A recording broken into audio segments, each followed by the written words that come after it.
Quem mandou você quebrar o controle? Uma pessoa que fica brava.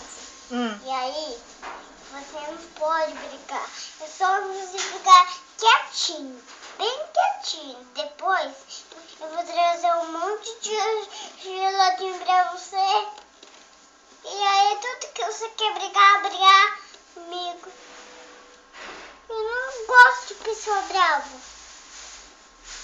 Mas você só apronta. Eu não vou mais aprontar. Você promete? Então fala. Eu não vou mais falar.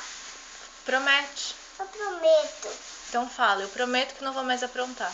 Eu prometo que eu não vou mais aprontar. E agora o controle? Vai sair agora? Não. Ainda não? Não.